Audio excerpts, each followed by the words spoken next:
Welcome to ImVibes Podcast, home of good music, good libations, and good vibes. Now here is your host, Eric Millets, and producer, Ernest Stevenson. Hey, what's going on, guys? Welcome to another episode of ImVibes Podcast. We're back at home, sweet home. We haven't been here in a while, so we're back at Tommy's Pub. And who the fuck do we have with us today? Billy Metz and the Main Man. That is us. That's awesome, man. It's us. So they're actually playing here tonight. First things first, though. What are we drinking, artists? So I've got the classic. I've got the same thing I always drink here when I come here now. So all right. Well, I got a rice lager from Petty Thieves Brewing. My friends Ted and Ryan. That might be gluten free. Vicarious Transcendence. Oh, nice. So, all right. Fancy. So he's got that, and he's got the old classic Coors there. So I got the old Sailor Jerry and the Hell Yeah, but this is round 3 already today, so let's grab it. We got here early to make sure we were set up before these guys got here, so they would have time to do the podcast and their show tonight. So I'm going to let you guys introduce yourselves and tell me what you guys do in the band. All right. Cool. I'm Brody. I sing and I play guitar in the band. Okay. They are sharing mics, so. He's not important. All right, I'm Noel. I'm the new guy, and I'm the bassist. He's the new guy. Yes, sir.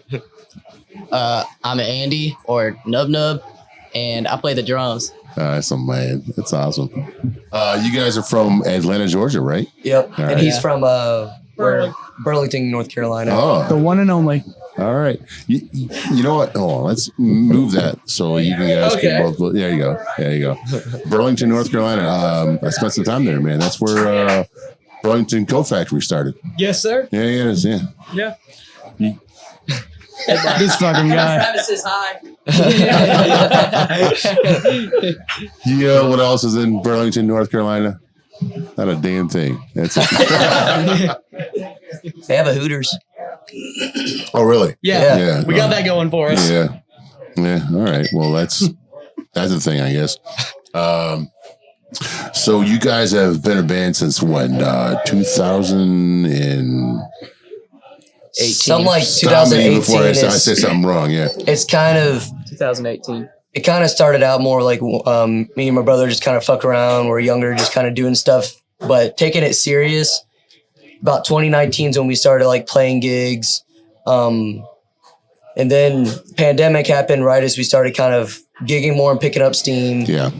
And then right after the pandemic was finished, we wrote a whole bunch of songs, which ended up being the new album that came out and then the EP. Okay. And we started touring after that and playing a whole bunch of shows, and it just kind of grew from there. So the album that's out now, or it came out last year. That's your 4th one, right? Yeah. So we released Russ. That was just self-released. We released that, I believe, in January of 2020. That was like right before the pandemic. Yeah. Then we released the Life is Short, Life is Shit, and Soon It'll Be Over 7-inch. I forget what year that is, but like 2021. Then then we did a split with a band in South Carolina called No One Knows About the Secret Potato, and then we released My Empire's Crumbling last year. Okay. Yeah. That's awesome, man. Yeah, he's playing something now. That's Joe Queer right there. Yeah. Joe Queer is cool as fuck, dude. I've met him quite a few times, yeah. He produced our last record and really? did the spoken word on this song, yeah. Oh, shit, okay, yeah. We just did a podcast with the Coffin Cats. We just did a tour with the Queers, so yeah.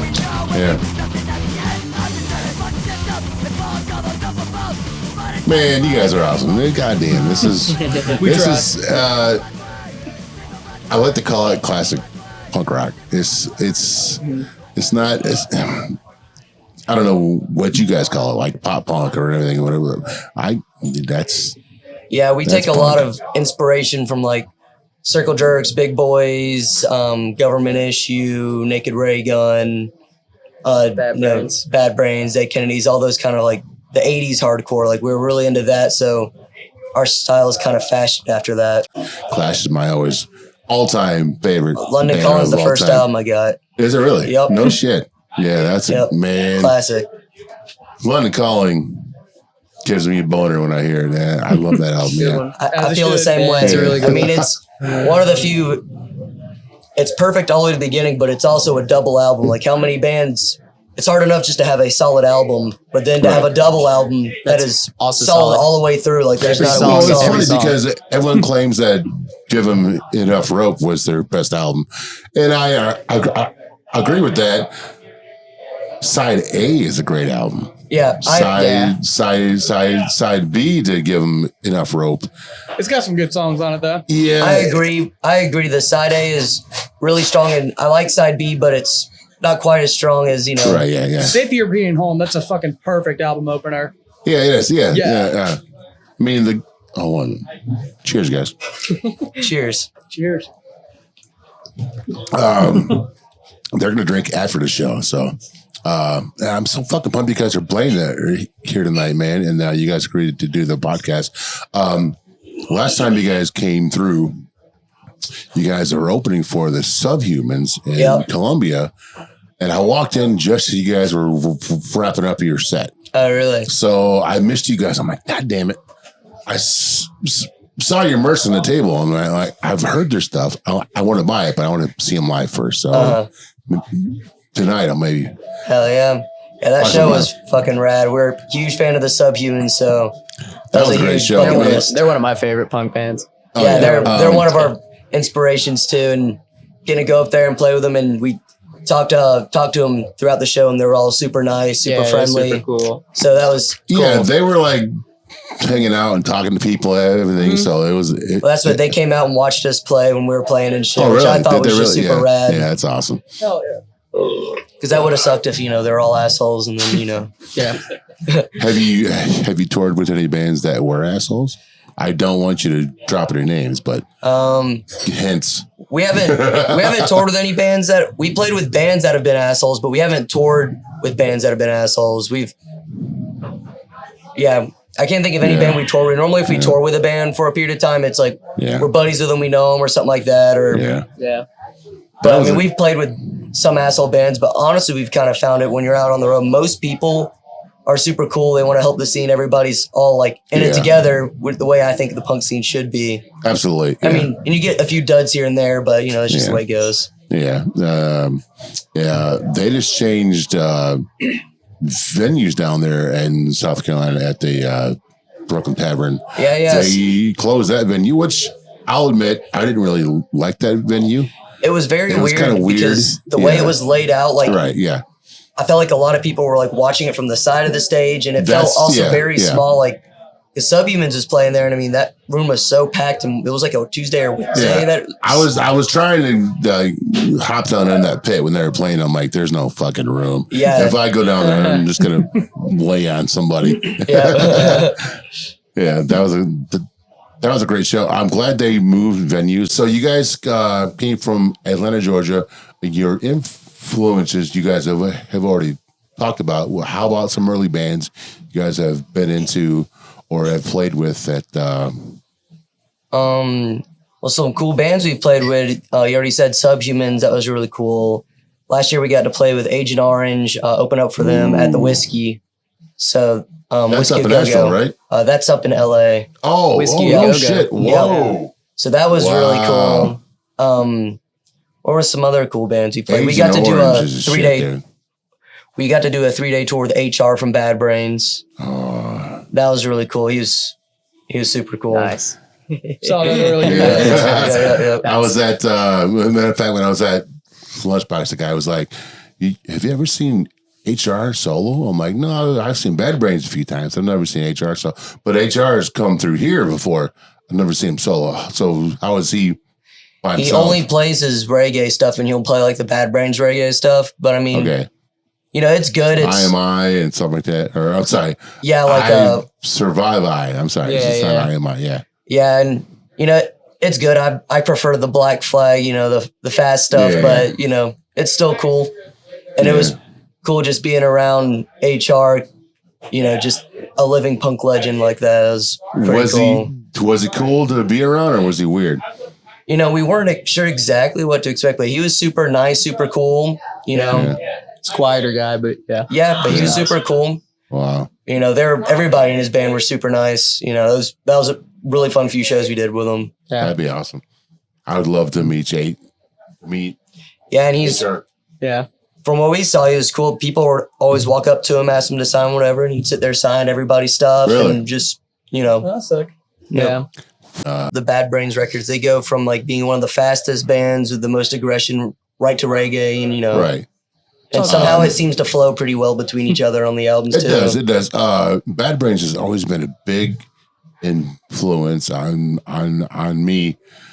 But it's because of that though. It's the aggression when you have to be, and it's the chill when you have to be chill. So it's the life lessons from HR that's taught me a lot of stuff, which is why I got the PMA on my arm. So, you know, there are a lot of times in life when you're just like, I don't fucking want to be. I don't want to do shit. And, you know, you're just pissed off, man. You're fucking mad, and you gotta sit down and tell yourself, hey, man. And I have a lot of conversations with myself about, hey, man, chill out, relax. Not that bad. You got to have a positive example of this. You got to do something. So, you know, I get stuck on nights for a month, and I'm like, all right, this sucks, man. I'm on nights. But on the other half, I'm getting paid overtime for all this night stuff work, man. So you know what? It's got its positive things. So just got to keep that PMA. It does, man. Yeah, that PMA out of, I think back in March. A bunch of shit happened to me in March, and I just kept like, God damn, man. It was like all in a week. And I'm like, man, God damn, shit's just going bad. And I'm like, that's why it's there. That's why this PMA tattoo's there, man, just to keep my positive attitude. And it fucking worked, man. So it works. It's punk rock. I don't know if it happened for you guys, but it changed my life when I got introduced to punk rock. You know, at first you meet that friend that's like, man, you got to check out Bad Brains. You got to check out, you know, the Dead Kennedys. My first punk band was the Misfits, which are not at all anything to be inspired by, but you flare out from that and you learn other things about punk rock that change your life and change how you think and change how you want to live your life. It's awesome. That's a cool thing. If it's done right, it's, you know, it's all about the community and helping each other out and all that kind of shit. Absolutely. Yeah. And that's the coolest thing about being on the road or touring is you realize, you know, how cool people are that, you know, they'll let you crash at their house, they'll put you up, they'll get you food, you know, and do anything for you. And it's just cool seeing that. I've had quite a few bands crash at my house, and my friends are like, "What? Are you crazy?" I'm like, "No, these are cool ass people. I mean, they're full of tattoos and have like spiked hair and everything, but they're cool ass people. They just want a fucking place to sleep. I mean, I have a wife and kids, but my wife and kids are like, these are cool ass people, man. Just let them crash on the couch. I mean, there's no one's there to like, smash your house or do a party. I mean, I'm sure if I were to invite the Sex Pistols back in the 70s in my house, that'd be a different story. But yeah. Nowadays it's something completely different. So yeah. So you guys have put out a new album. Well, not a new album, but a newer album that you're touring on now, right? Yeah. So we put out My Empire's Crumbling last year. That one's produced by Joe Queer. We're actually finishing up. We just finished recording on our next record, produced by Joe Queer again. And oh, really? Okay. That should be coming out sometime between fall, winter, something like that, hopefully. But we have that coming out. But yeah, Empire's the last one we released. So where do you record at when you go record? So we record at Joe Queer studio, Monster Zero Studios up in Marietta. Oh, really? Okay. Yeah. And that's where we've done My Empire's Crumbling and this new record that's coming out soon. The other stuff we've done has all been in my basement because I have an audio degree, so... Oh, really? Okay, yeah. So I'll record and do our own shit, too. Awesome. Hey, this is... You know, there are bands that you hear on a record and you're like, all right, that sounds great. But you go see them live and it's a completely different story. Like... Short strung out. Yes, sir. We saw him at the Milestone 2 or 3 years ago. Yeah, you know, on their record, just all the shit sounds the same. You go and see him live, and it's like, all right, this is completely different, man. It's a great show. But the Milestone, have you guys played there yet? We haven't played Milestone. I think we were supposed to play there, but then they said we were underage or some shit like that. How old are you guys? I'm 22. I'm 19. 17. Turned 18 in a few days, though. Well, that's why. Yep. That's why you're not drinking. Yeah. Okay, yeah, so that makes sense. Yeah. The Milestone is correct me if I'm wrong, Ernest, the oldest punk rock venue on the East Coast now, right? Yes. Yeah. Yep. They opened up in 1969. Yeah. So ever since CBGB's closed, I didn't say it wrong this time because we have a venue here in town called VBGB's that sells alcohol and does volleyball. I've said that wrong before. Since they closed, we are the oldest. We have the oldest punk rock venue on the East Coast. That is crazy. So bands from like Nirvana, Green Day, all those bands have fucking played there, man. So that's a Bad Brains. oh. They actually spray painted the wall when I know. early on when they were I've there. taken a picture of that a few times. So you're not even 21. You can't even get in there. You can't even walk in the door, dude. God It's damn. not. Which most venues we've played at, we've played a lot of 21 plus venues and all that stuff, and they've been cool with it.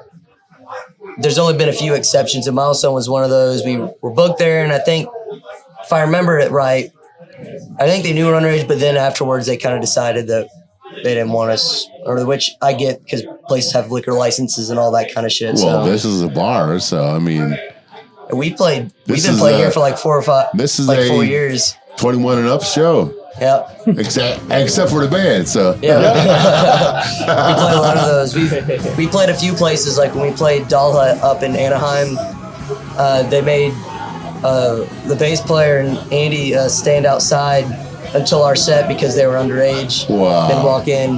The same That thing happened to sucks. us when we That played Atlanta at sucks. the Earl. Yeah. So wait, I mean, like, I understand you have to do what you have to do with your liquor license, but I think punk rock's audience was supposed to be 21 and younger. That's Well, what if you go through a lot of these that's bands, the people You're supposed right, to be though. listening You're to right, punk yeah. rock. everybody will always be like, you guys are still young playing yeah, punk yeah. rock, and it's like, look at all these bands Minor Threat, The Bad Brains, Circle Jerks, Black Flag. None of all them these were playing bands. when they were under all teenagers. 21. Yeah, Yeah. that's Yeah. So wait, what got you into punk? So My dad, because he listened to punk.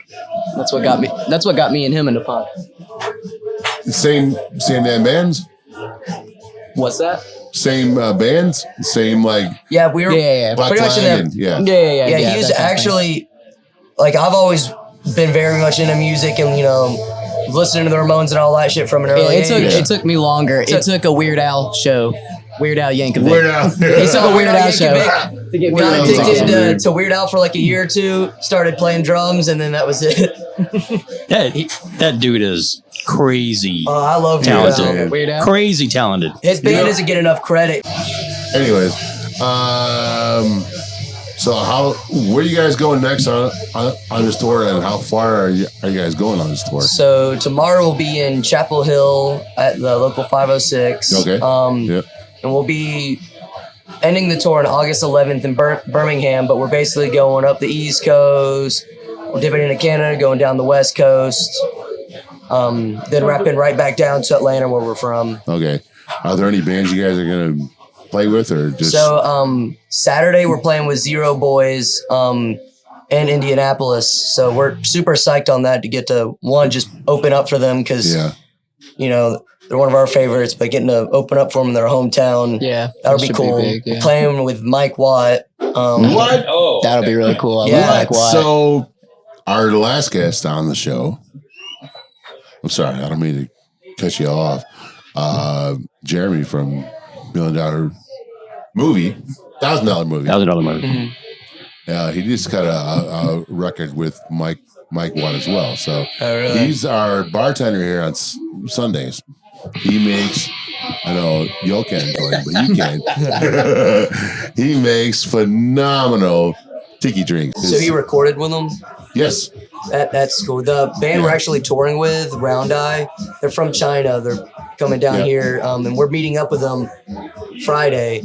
They actually recorded their last album with Mike Watt and had Bill Stevenson from The Descendants mix it. Dude. So that's how they're able to hook up that show. Because he got Mike Watt. Mike Watt, as much as he's not doing punk, is still punk rock as fuck, dude. I love it. Yeah. Fire Hose and Minutemen are fucking great. Yeah, oh yeah. Yeah. If you don't know, the theme for Jackass is Mike Watt. Yeah, Corona. Yeah. Which is awesome. I love Jackass. I just saw where what's his nuts is getting fucking titty implants. Steve-O. Oh yeah. He's like, fuck it, I'm just getting titties. He got a tattoo of a dick tattooed on his face. He also has that tattoo of your name on my ass. Yeah. So people say, what do you got in your ass? I got your name on my ass. And, dude, I'm sorry, man. I know how punk rock he's not is, but that's fucking punk rock as shit. Yeah. Punk rock is awesome, dude. I'm glad you guys are playing here tonight. I know it's a short episode, but thank you guys for coming out. Oh, wait. What are your 3 cover songs, man? 3 cover songs. I forgot about that shit. Get some time to First think about one it. would be I Want to Destroy You by the Circle Jerks. Okay. That's cool. I didn't think about that. It's good. Or they covered it. I'm trying to think. 99 Red Balloons by 7 Seconds is on mine. I didn't know they did a cover of that. It's on Walk Together, Rock Together. Yeah, I've heard Goldfinger do it. I haven't heard them do it. So yeah. Yeah. I'm trying to think of what are some cool other ones. What do you got, Noel? What's one? You have time. All right, cool. So on the spot, the first one I could think of. So Alkaline Trio, they're my favorite band on the planet, hands down. The Metro? Yes. Yeah. It's a great cover. Yes. Yeah. And then also, listen to the first Punk Goes Pop compilation.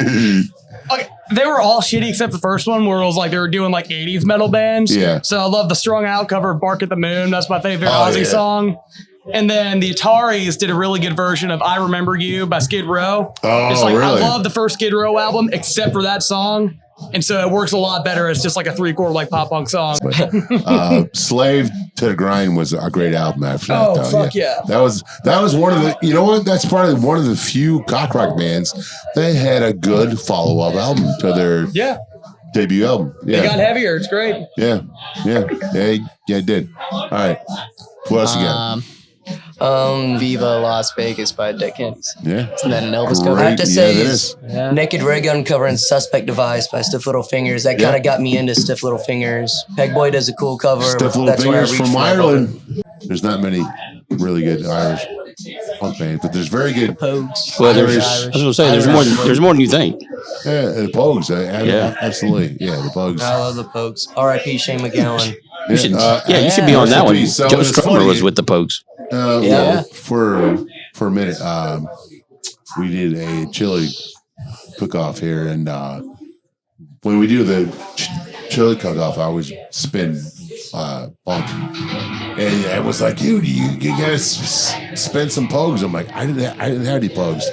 Well, Jamie, the fucking guy who owns the place, had a Pogues record up on his shelf for some reason. He's like, "Well, here you go." I'm like, "Well, it was warped, but it's still played." So yeah, it was awesome. Yeah, If I Should Fall from Grace of God is a great album. Yes, it is.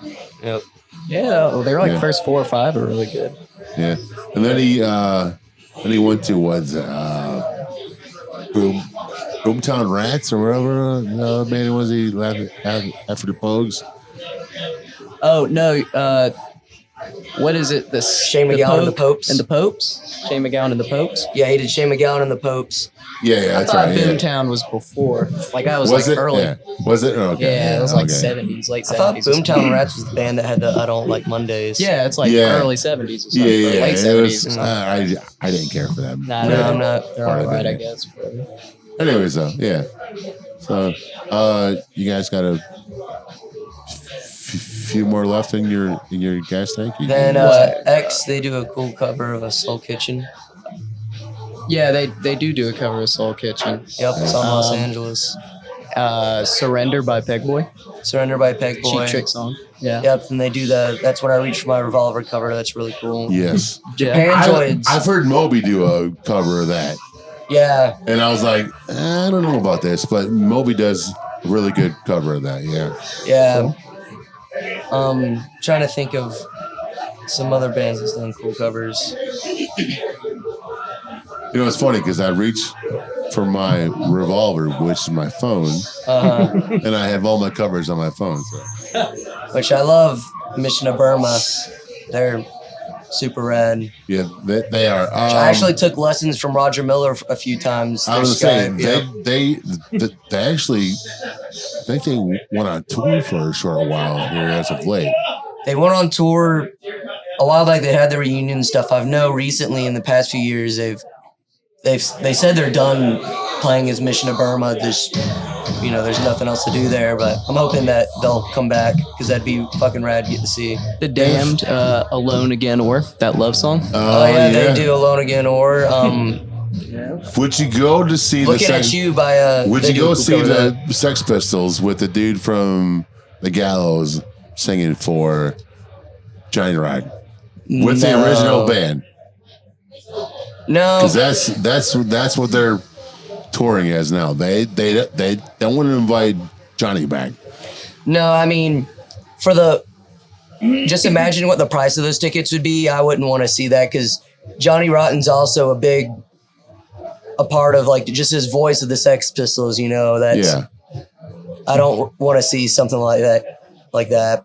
I'm not a big fan of these bands always coming back with a different singer because a lot of time with these bands, the singer's like their identity. So touring and playing with a different singer is kind of weird. So what are your thoughts on the Sex Pistols? Because there are a lot of people that say they're a punk rock boy band. I don't give a shit what they are. Their first album's really good. I get that, but that first album is great. I mean, the energy on it sounds great, and if it wasn't for the Sex Pistols, then we wouldn't have any of these punk rock bands to gripe about. So, like, they inspired a lot of people to do what they do. So, in your opinion, what was the first American punk rock band? First American punk rock band, ABBA. Germs. That would be the first hardcore album. I feel like American hardcore album, but American like just punk. I don't know. I want to say. I feel like that would go before the Germs. Yeah, way before. Yeah, way before. I feel like there's maybe some from the early CBGB times because it's kind of hard to tell what would be punk because or something. Well, prior to that, you had the Talking Heads. You had the Germs, but the Germs. Stooges. MC5. The Stooges are the first. I would say that's the first punk rock band to me. Yeah, I'd say the Stooges probably are. I love MC5, but probably a little more inspirational. Just the Stooges. The fucking energy. And Iggy still, how old is he? Like 80, still running around the stage, putting, Iggy's still doing more than punk everybody rock else. as fuck, dude. Yeah, dude. Guys don't fucking care about I saw him once at Tremont. He a local band opened for him, but he was so pissed off at the guy doing lights for him. He said, fuck you, man. Turn the fucking house lights on. So he finished the last half of his set with the house lights on. He did I'm your dog and everything else with the fucking lights on. And I was like, well, this kind of sucks. But it was still like, fuck you, man. Fuck this guy with the lights. So that was an awesome show. Rest in peace, Tremont, man. I think it was good.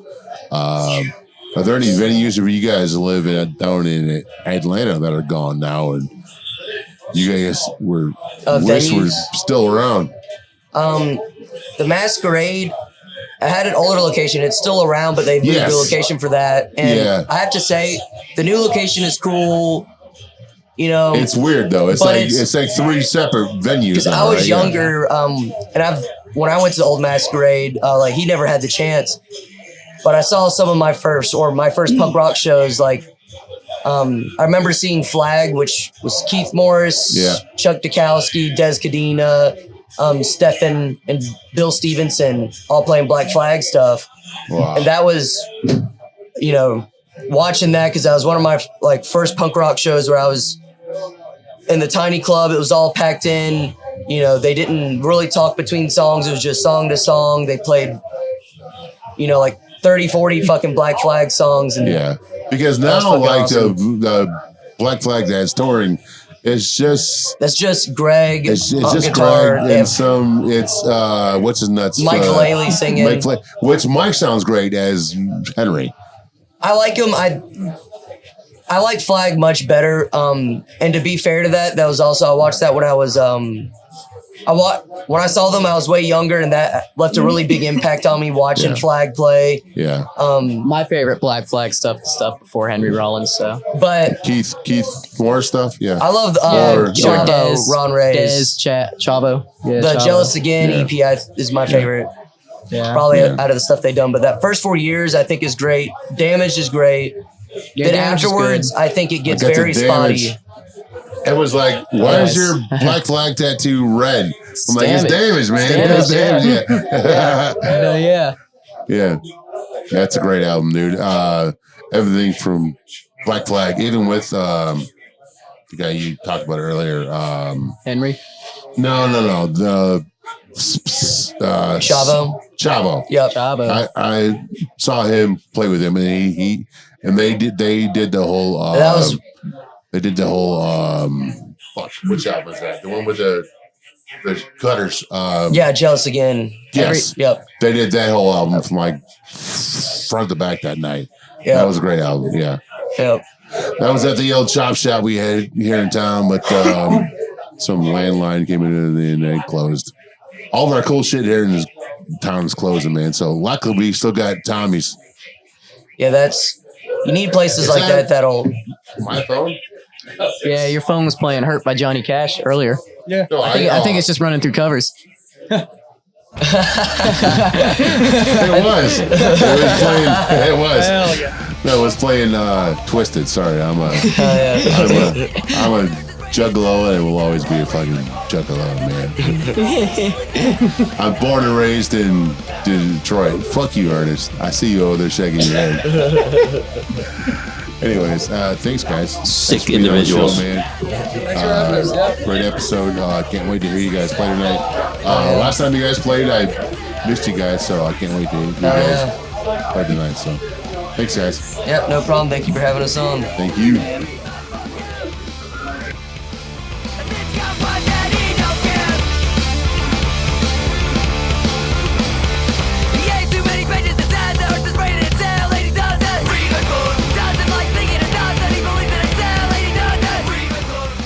A huge shout out to our gracious host, Tommy's Pub. Located at 3124 Eastway Drive, Tommy's Pub is a small neighborhood bar that's big on music and community. Go to Tommy's Pub's Facebook page where they regularly provide updates about upcoming events to include weekly open mic night, karaoke, and live music from some of the best up-and-coming bands in the Queen City. Thank you, Tommy's Pub, for hosting ImVibes Podcast. Thank you for listening to ImVibes Podcast, home of good music, good libations, and good vibes. Please rate, and subscribe to ImVibes Podcast on your favorite listening platform. Follow us on Facebook, Instagram, TikTok, X, and subscribe to our YouTube channel.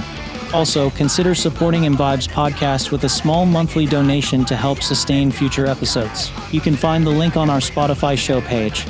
Email us at imvibespodcast@gmail.com if you would like to be a guest or have an idea for a guest we should interview. ImVibes Podcast is produced by BWM Productions. Opinions and views expressed by guests are not necessarily the opinions or views of the ImVibes team or BWM Productions.